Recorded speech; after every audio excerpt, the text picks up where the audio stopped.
Good morning everyone, welcome back to another video. Today it is a very early morning because we are getting started on a little bit of a road trip. Today we're going to go down and pick up the new K20, well not new, we're going to pick up an engine for the CRZ. We're going to be doing a KSwap with it. And today's finally the day we're going to go down, inspect, and pick up our engine and transmission. So we've got the Odyssey and the trailer ready to go. This Odyssey is the same one that towed the CRZ up from actually the very same city that we're now going to get this engine from. So kind of a fun coincidence there, but we're going to hit the road and go pick that up. Let's see how it goes.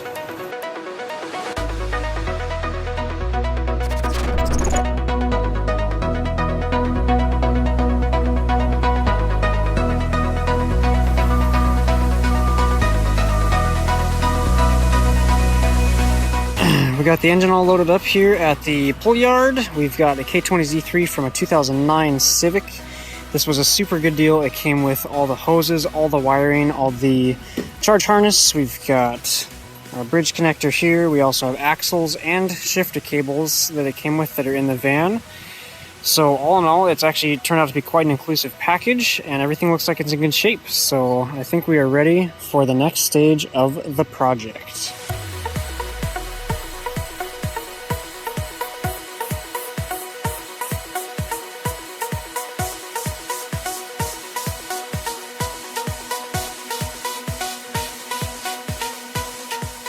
Okay, so we got the engine unloaded. It is stuck here on a little dolly, so we can roll that around as needed.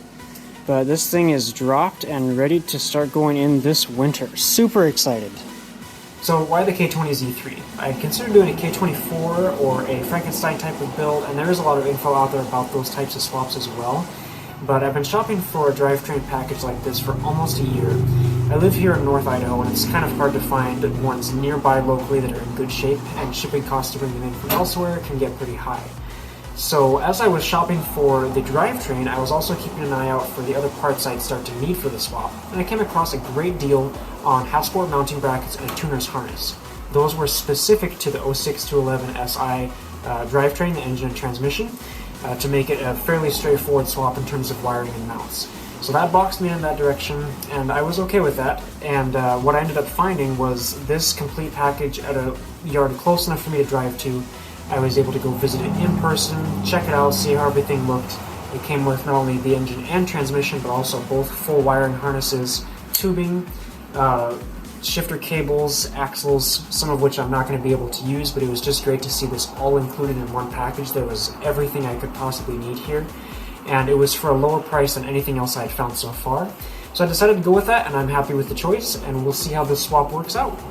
So now that we've got the engine, what else do we need? Well, we already have custom length axles on the shelf from Halfsport. We also have their ZFK mount kit on hand and the wiring harness from Tuners.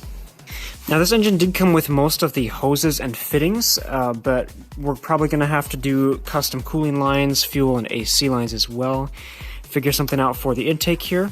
Now for the exhaust, we're probably going to go with ASP headers, but I have yet to talk to some local exhaust shops to see what they can do at what price. I would love to keep the front sway bar if we can, so we're going to have to try and work around that. We also have the alternator here that came with it. The pulley is pretty shredded. We're going to replace that, and probably with something a bit smaller just to help with minimal cutting for clearance in the engine bay.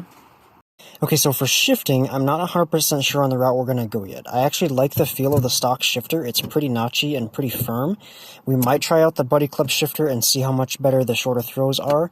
We're probably going to go with K-tuned or Acuity bushings just to prevent a little bit of wiggle on the base here.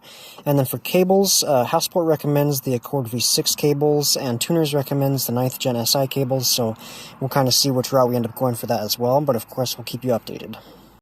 Still trying to figure out what we're going to do with the radiator as well. Our mounts and the original radiator is pretty beat up from a prior wreck anyway, so we'll probably have to replace that with something. All in all, we have a few plug-and-play parts. We're going to have to do a few custom parts, so I don't think it's going to be the most difficult swap in the world.